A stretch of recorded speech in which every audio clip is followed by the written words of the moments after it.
আসসালামু আলাইকুম সবাইকে। আইসিটি পঞ্চম অধ্যায়ের একটি গুরুত্বপূর্ণ এমসিকিউ নিয়ে তোমাদের সামনে উপস্থিত হয়েছি। তো আসলে লক্ষ্য করা যাক এখানে কি বলা হয়েছে। এখানে দেওয়া আছে m5% 3, অর্থাৎ 5কে 3 দ্বারা ভাগ করে যে ভাগশেষটা থাকবে তাকেই বোঝানো হয়েছে। এবং একটি শর্ত দেওয়া আছে m এর মান 5 থেকে ছোট হবে এবং প্রিন্টএফ দেওয়া আছে আইসিটি। এবং আরেকটি শর্ত দেওয়া আছে m এর মান 1 করে বৃদ্ধি পাবে। তো আমরা যদি 5কে 3 দ্বারা ভাগ করি, একবার ভাগ যায় এবং ভাগশেষ থাকে 2। যেহেতু বলা হয়েছে m এর সাথে 1 করে বৃদ্ধি পাবে, তাহলে প্রথম মান আসছে 2, যেহেতু ভাগশেষ 2। তো 2-এর সাথে 1 যোগ করলে 3 এবং 3-এর সাথে 1 যোগ করলে 4, 4-এর সাথে 1 যোগ করলে 5 হয়ে যায়। কিন্তু এখানে বলা হয়েছে যে m এর মান 5-এর সমান হবে না, অর্থাৎ 5 থেকে ছোট হবে। সুতরাং এখানে 5টি গ্রহণযোগ্য হবে না।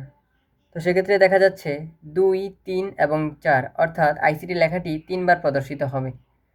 কিন্তু এখানে যদি m এর মান 2 করে বৃদ্ধি পেত তাহলে কি হতো, চলো দেখা যাক। তো m এর মান যদি 2 করে বৃদ্ধি পেত তাহলে 2-এর সাথে হতো 2, অর্থাৎ 2 এবং 4। তখন আবার 4-এর সাথে 2 যোগ করলে 6 হয়ে যেত, যেটা 5-এর থেকে বড়। সুতরাং 6 গ্রহণযোগ্য নয়। তখন আইসিটি প্রদর্শিত হতো 1 এবং 2 বার। কিন্তু m এর মান যদি 3 করে বৃদ্ধি পেত তখন কি হতো।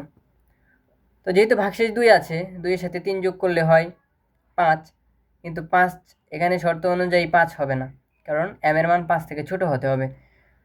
সুতরাং যদি m এর মান 3 করে বৃদ্ধি পায়, শুধুমাত্র একবার প্রদর্শিত হবে আইসিটি। আশা করি এমসিকিউটি তোমরা বুঝতে পেরেছ। এরকম ধাপের যদি এমসিকিউ আসে, আশা করি শর্তগুলো ভালো করে নজর রাখবা, তাহলেই এমসিকিউগুলো উত্তর করতে পারবা।